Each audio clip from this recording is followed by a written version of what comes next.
So, ang tanong ko, who infused all this cash? Why? Was it the alleged owner, Miss Remando? And where did she get all this money from virtually overnight? Madam Chair, I have to apologize because I cannot answer that. I think the proper resource there would be from St. Timothy. Ayun na nga, kaya nagtatanong ako, pero sabi mo, kayang-kaya mo sagutin lahat ng tanong eh. Yan na nga ang problema eh. Madam Chair. Infuse the cash overnight in right after the pandemic. And then what's even weirder, so there's this rapid rise in these assets and income of this company, which is limited to general contracting.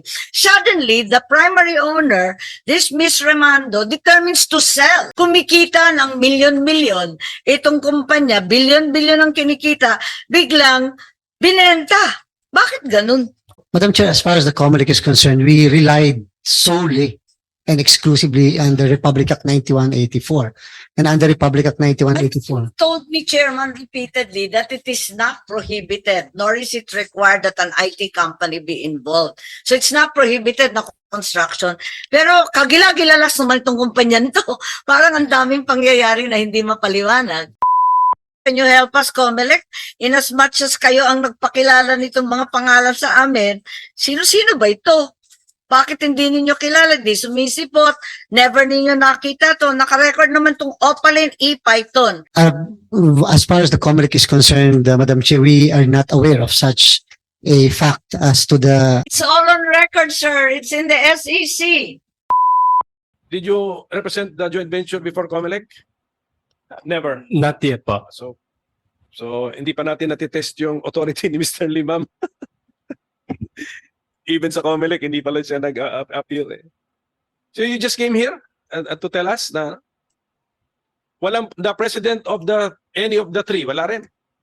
Of the three corporations. Wala po, Your Honor. Miro is here, siguro. Ah, Miro is one of the three.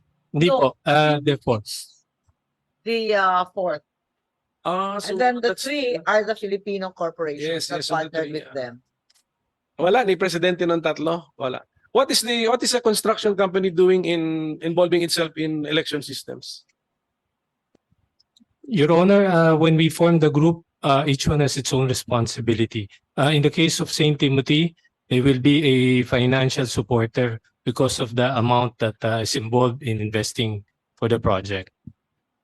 Chair, our golden age of infrastructure has led us to the fact that only construction companies have the capital. No? Ganun na nangyayari. Because ganun din yung excuse, Mr. Chairman, COMELEC sa laptop eh. Construction company ang nag-supply ng laptop sa DepEd. So mapapakamot ka talaga ng ulo mo eh. Paano nangyayari? So and it's all about the financial muscle of the construction company. So this may have been the result of the so-called golden age of infrastructure, Madam Chair. Golden for some, sir, yes. Yeah, I'd like to carry on with that. We're very perplexed by the role of a construction company in the lease of these vote counting machines.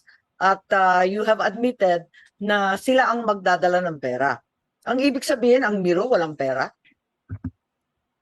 Madam Chair, not all, but Miro will have, of course, everyone in the consortium has its own share based on the responsibility given to them. Yung isa pa kasi, dun sa Articles of Incorporation ng St. Timothy, ang liwaliwanag na parang construction lang talaga ang papel niya, general contracting. At no point is there anything in the primary purpose of the Articles of Incorporation filed with the SEC indicating that they would have anything to do with election exercises. Kaya, binago ba nila yan? Binago ba nila yung AOI nila to lease automated vote counting machines? It's not encompassed in their purpose as a construction company. Madam Chair, that is something I have to refer to them. Yes, please Unfortunately do, po. because I am very perplexed. The SEC documents only indicate that they will be limited to construction, correction, repairing, remodeling, renovation, rehab, maintenance, and otherwise to engage in other such works. Furthermore, I'd like to ask Mr. Lim, or if you're unable to answer, in 2014, yung St. Timothy, yung capital niya nasa 11 million lang. So hindi mo talaga tatakbuhan siya para mangutang o magbigay ng financial capacity sa isang joint venture. Kasi 11 million lang siya noong 2014. Oo, andun lang siya talaga, nakapako lang siya sa 11 million. Pagkatapos, ang nangyari niyan, in 2022, in the span of 8 years, biglang yung assets umabot na ng 3.6 billion and the revenues reached 7+ billion. To make things even more incredible, yung paid up capital of the company from 11 million 2014, mid-2021 naging 44 million, by 2022 nasa 1 billion na. And there was no change in the names or the shareholders, and the shareholdings of its president, Maria Roma Rimando, went from 43.7 million to a whopping 975 million, or almost 1 billion. So clearly, there's a sudden infusion of money into the company immediately after the pandemic. Right after, in 2021, biglang lumaki. So ang tanong ko, who infused all this cash? Why? Was it the alleged owner, Miss Rimando? And where did she get all this money from virtually overnight? Madam Chair, I have to apologize because I cannot answer that. I think the proper resource there would be from St. Timothy. Ayun na nga, kaya nagtatanong ako, pero sabi mo, kaya mo sagutin lahat ng tanong eh. Yan na nga ang problema eh. Yes, please. Are you even a stockholder of any of the three corporations, Mr. Lim? You're Wala not. po, sir. Bakit kaya napili? Are you a lawyer? No, I'm not, sir. I'm from ICS, the third party of the consortium. As an employee? Yes po. Okay, so, Mm. okay. Yeah, so maybe- I don't think we should recognize we Mr. Lim to represent we shouldn't we should require them recognize- to send the proper. But maybe COMELEC can help. representatives. Presumably, you did due diligence on these companies you're dealing with and that you awarded bids to. Madam Chair. Use the cash overnight right after the pandemic. And then what's even weirder, so there's this rapid rise in these assets and income of this company, which is limited to general contracting. Suddenly, the primary owner, this Miss Remando, determines to sell. Kumikita ng milyon-milyon. Itong kumpanya, bilyon-bilyon ang kinikita, biglang binenta. Bakit ganun? Hindi ba kayo nagtaka sa mga pangyayaring ito? Madam Chair, as far as the COMELEC is concerned, we relied solely and exclusively on the Republic Act 9184. And under Republic Act 9184, Told me, Chairman, repeatedly that it is not prohibited, nor is it required that an IT company be involved. So it's not prohibited na construction. Pero kagila-gilalas naman itong kumpanya nito. Parang ang daming pangyayari na hindi mapaliwanag. Madam Chair, Your Honor, this company submitted 121 ongoing contracts. And likewise, our Special Region Awards Committee through our TWG verified as to whether this company had been blacklisted or even suspended by the DPWH or even by the PhilJep. And it would have So these 121 ongoing contracts are public works contracts. 131, Madam Chair, 131. Public works contracts. Yes, Madam Chair. Yes, did it not occur to any of us that a conflict of interest may arise if the proponents were politicians possibly running in 2025? Madam Chair, we verified likewise with the registration, and it would appear that there are no names who are politicians in the board. And About the board, hindi ba, yung mga proponents, parati namang mayor, congressman, senador, tatakbo yan ng 2025, hindi pa alanganin ang lagay ninyo dyan? we don't think so. Siguro public works to. Mahirap paniwalaan na hindi politika. Meron naman po pa, Madam Chair, na dalawa pang kasama, yung pong St. Timothy ICS. tayo. Tapusin muna natin yung St. Timothy. Baka alam naman ng COMELEC kasi syempre mag-due diligence po kayo. Yes, Madam Chair, we with all due respect, we did our due diligence. We verified So, is with there coherent, plausible explanation for the sudden infusion of capital.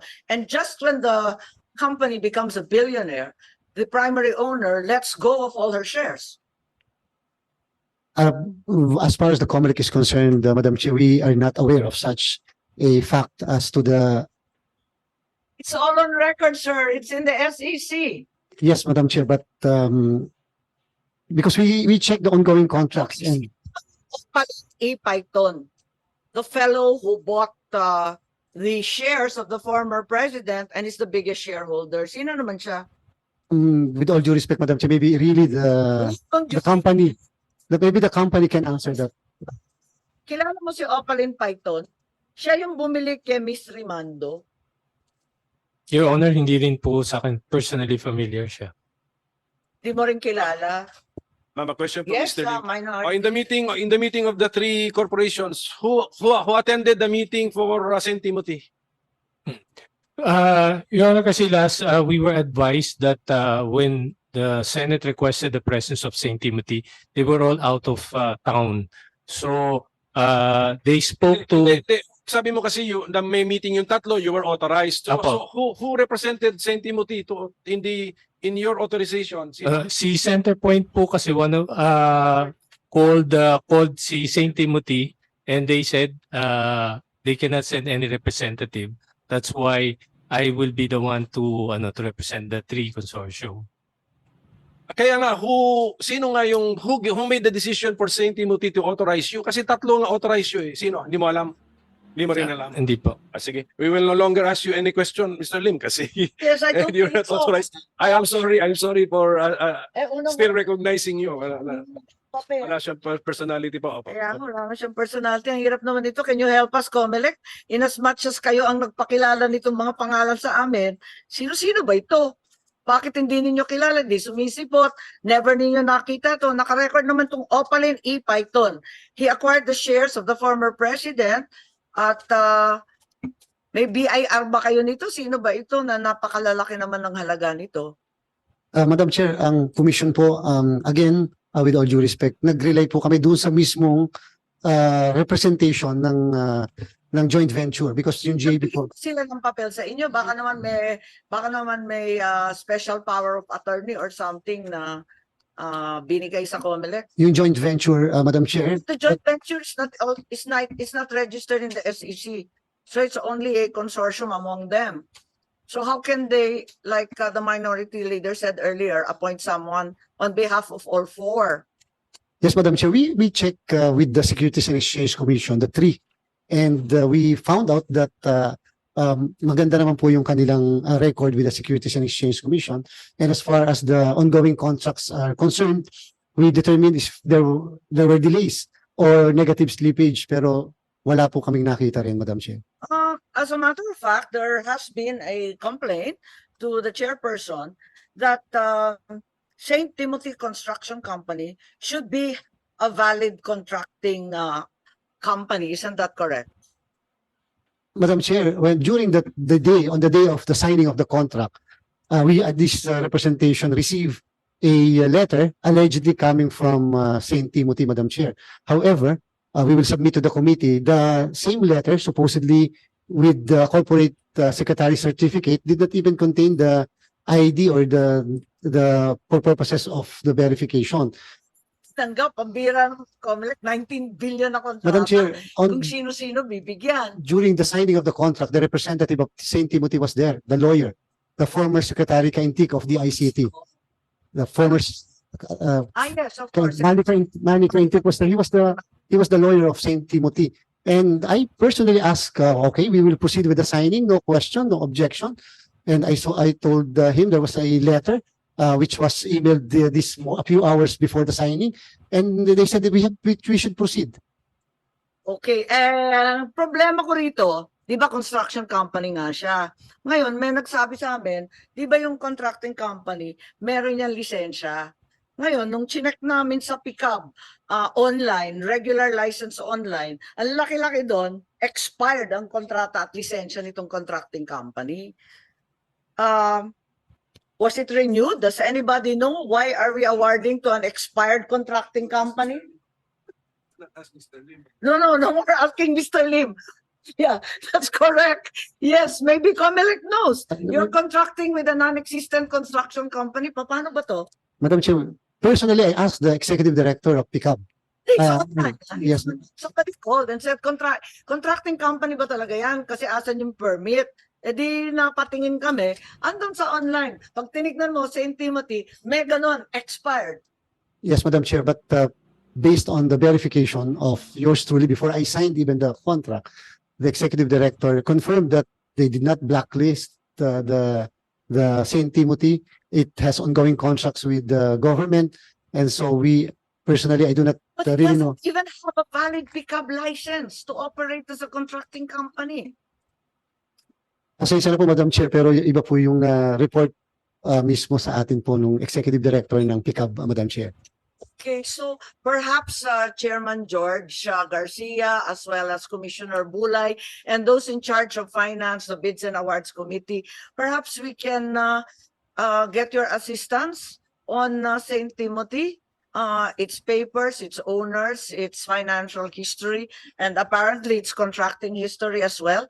Sana sumipot naman sila kasi nahirapan tayong lahat.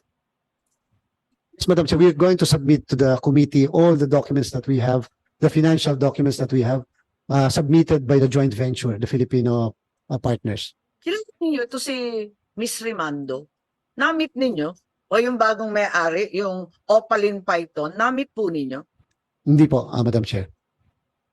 Nakipag-deal sa St. Timothy si Manica Intiklang?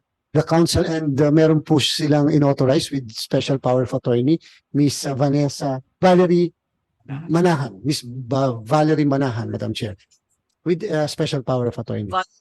Yes, Madam Chair. Pwede pa i-kumbidahin lahat yan kasi kailangan maliwanagan tayo, no? Is Valerie Manahan present? Andito daw. Andito ba si Valerie Manahan? Baka kaya naman ninyo ipaliwanag to. She manifested her presence earlier on behalf of St. Timothy. Kanina, nung nagro-roll call tayo at nag-acknowledge ng resource, wala na po.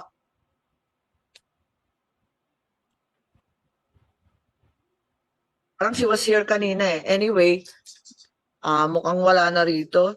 Okay, so I wanted to go back to something that the minority leader mentioned earlier. Bakit kinailangan ng napakaraming partner? Sabi ninyo, Miru not only designs and manages software electoral systems, it even manufactures hardware, it even creates new innovations, etc. No, it's a very well-placed, high-tech Korean company. Bakit kinailangan pa nito yung integrated computer systems at saka center point solution technology? Why did they need two more companies? Anybody in Miru would like to answer? For undertaking an electoral exercise on your own, and that in fact you conduct very wide range research and development on hardware and software in Korea, Congo, Iraq, and elsewhere. Why is it that you needed two more IT companies in order to bid for this contract? Yeah, yes, ma'am. For two reasons, ma'am. One is that for the training, and the other is for the rollout and the implementation of the devices, because we normally don't in Iraq or other countries, we don't do the logistics only to deliver the devices to the appointed warehouse of the elections commissions of those countries. But here we are assigned to be responsible for the training, all the trainings and the logistics as well. So we need those IT companies. ma'am. So your which one is your training arm? Is it center point or integrated? ICS is our training, right? And the rollout as well, right? And the center point. And center point is the Okay. logistics? Because Centerpoint does not appear to be a logistics company at all. We have several logistics companies in the Philippines. This is a technology company. It's not a logistics company. Yes, ma'am. So what center point is for the training as well? Training and the part of logistics. Can you answer that? Oh.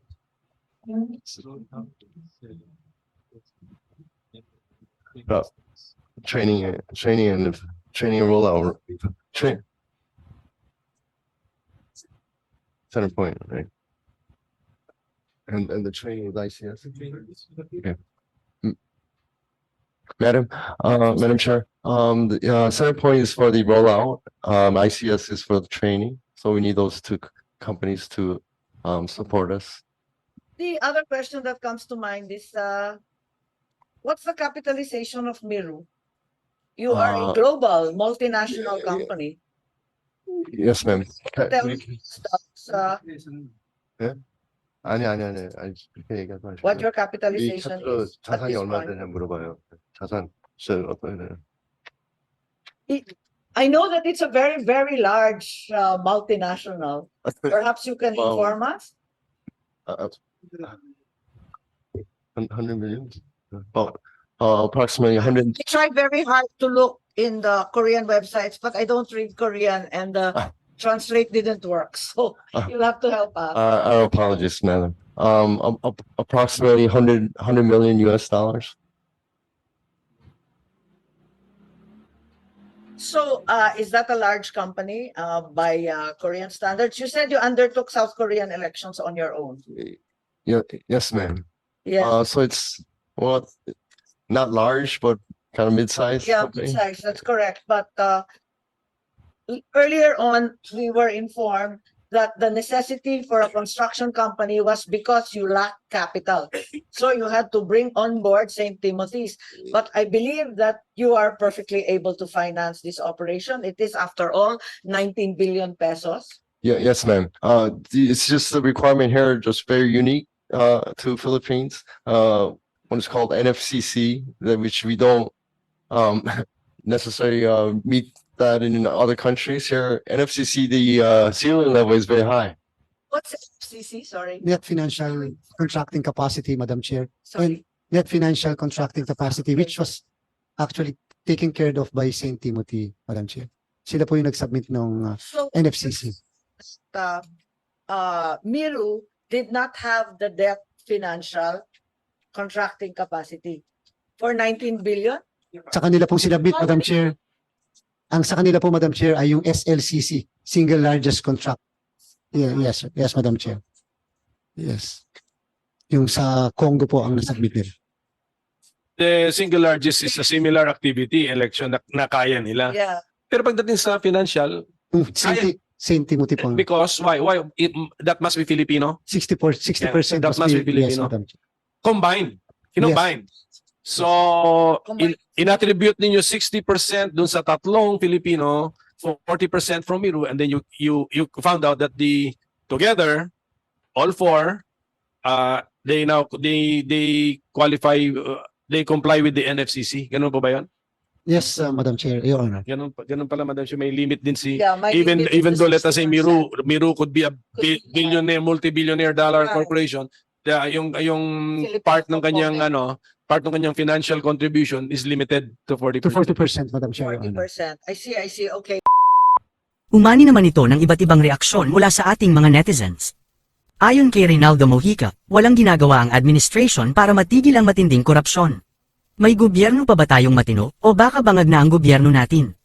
Pahayag naman ni Ronaldo Lopez, pag corrupt ang mga namumuno sa mataas na posisyon, walang takot ang mga ahensya para gumawa ng korupsyon. Noong panahon ni PRRD at least nalimitahan or nabawasan ang korupsyon. Nagmula sa Kongreso ang talamak na korupsyon ngayon. At ito naman ang saloobin mula sa ating kababayan na si Vicente Group. Attorney Glenn Chong would be the best and perfect choice to run the COMELEC, nothing more and nothing less. Mga kababayan, feel free to comment below para maglabas ng saloobin sa balitang ito.